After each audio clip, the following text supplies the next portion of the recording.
Hi, I'm Annmarie Kelly, and welcome to this episode of Not Your Mother's Marriage. I'm the person who found a new and unique approach to marriage that helps you to maintain your identity and your independence and your personal power.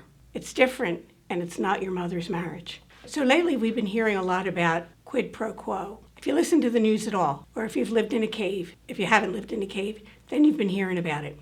We hear about quids and quos and what all of that means. We've been hearing it in terms of politics. But I'm going to ask you to think a little differently about quid pro quo today. I'm going to ask you to think about it in terms of marriage. Sounds a little different, but hear me out.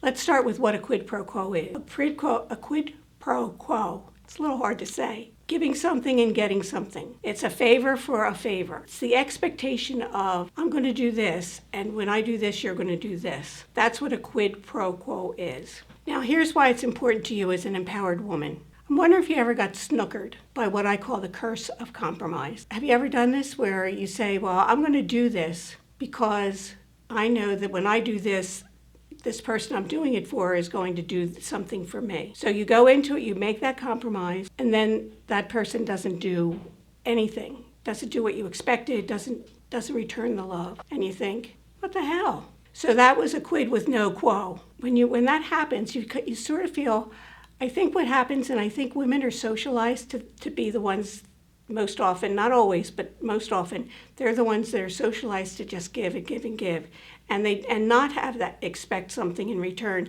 And then what happens is, down the road, you get ticked off. You're angry about it. You're saying, well, I feel used. You've had that happen, I know. Part of the curse of compromise. And the curse is that it eats away at your self-esteem. It steals a piece of your identity. And you wonder when that happens, it doesn't just affect you in marriage, it affects you even when you go someplace else, out in the workplace or with your friends. Something that eats away at your self-esteem just doesn't make sense for you in the world. You don't want to do that. That curse of compromise will get you every time. So here's the idea of the quid pro quo. You give up being so self-sacrificing and work on being more self-confident. That when people don't like to ask, but in the quid pro quo, you're saying, well, I will do this for you, and you're asking for something in return. When you are used to that, and you know, it's hard for women a lot of times to ask for raises at work, but when you're doing this, this helps you prepare for asking for something more even in the workplace. And here's how it would work. I'll give you this example. Let's say your spouse or your partner wants to go to a holiday dinner at his family's house. And you know what? You know that his mother hates you, or his father teases you mercilessly, or there's a bunch of kids screaming and you can't stand it, or something, and you just don't want to go. A lot of times, many women will just bite their tongue and they'll go and they'll be tense the whole day because they feel like, I'm going and I hate doing this. When you're doing this in a quid pro quo, what you would do is say, what would I want in exchange for doing this? If I'm willing to do this, if it really makes a big difference to my partner, how can I make it work for me too? So you might say, well, you know what? I would like to go see a show on Broadway, or I would like a weekend away with my girlfriends. Or maybe you would just like a weekend away with your sweetie, just the two of you. So what you might want to say then is, okay, I have a deal for you. I'll do this thing and go to the family dinner because I know that it means a lot to you. But here's what I'd like in exchange.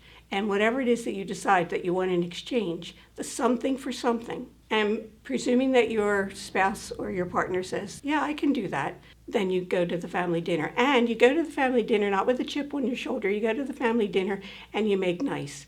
And you do everything you can to really enjoy yourself. And if your mother-in-law says something snarky, or your father-in-law says something that doesn't make you feel good, you just think of, I'm going to be sitting in a theater in Broadway seeing what I want to see. Or I'm going to be with my sweetie for a whole weekend by ourselves.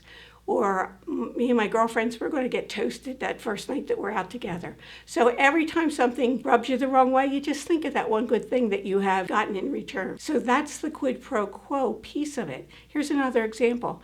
There's a woman I know who, when she decided to be a stay-at-home mom, and she and her spouse made that decision, she got it in her head that the stay-at-home mom piece would be her job. Saw it as a job. She was giving up her career, but she was giving it up for the career she saw of motherhood. She really saw it as a job and a career. Her spouse worked all week on his job, and she worked all week on her job. And then they both wanted relaxation time. on the weekend. So this didn't happen by magic, I'll tell you, because at the very beginning she said, he would come home and then he'd want to relax on the weekend. I'd still be doing all this stuff. I'd be making dinner and I'd be doing all this stuff and then I'd be ticked off. But he would say, but I worked hard all week. I want to relax. So she figured she would take that same attitude. I worked hard all week. Now I want to relax. So they worked it out in their quid pro quo that she would go out on Saturday afternoon, whether it was with her girlfriends or her sisters, or every Saturday she went to lunch, and she was gone for 3-4 hours. On Sunday, in the nicer weather, he would play golf. He'd go out early in the morning. He'd come home in time for the kids to have lunch. The rest of the Sunday would be family. So both of them got a little relaxation. They got some family time in. And then on Monday, they both went back to their jobs. It was a change in mindset for her. She did that for years until the kids got too old. And then they're like, do we have to do this? That whole thing with dad being with dad on the Saturday. That was a quid pro quo for her. She got something she really needed and wanted on Saturday afternoon after working really hard all week. And in exchange, that was her exchange. And so she was really comfortable with him going out to play golf with the guys, or sometimes it was basketball on Sunday morning, as long as he was home by noon and they could do family things together. So that's kind of how the quid pro quo would work. Benefits of doing that: when you do your own quid pro quo, when you give and you know that that person that you're giving to has in exchange is giving you something that you really want. That makes you feel really good about being who you are. Keeps your identity intact. It makes you feel more confident because you don't feel used. It doesn't eat away at your self-esteem. And it reminds you that your relationship is a two-way street. It's not you doing all the work, it's a give and take. So there you have it. There's your Not Your Mother's Marriage tip for this episode. I was glad to be with you. If you want to talk to me, you can find me on 5yearmarriage.com. You can get the book on Amazon. It has a lot of information in there and a lot of tips for you. It's 5-Year Marriage, Shifting the Marriage Paradigm. And you can find me on Facebook and Instagram at 5-Year Marriage. I look forward to seeing you again. Please come back. Jen's on.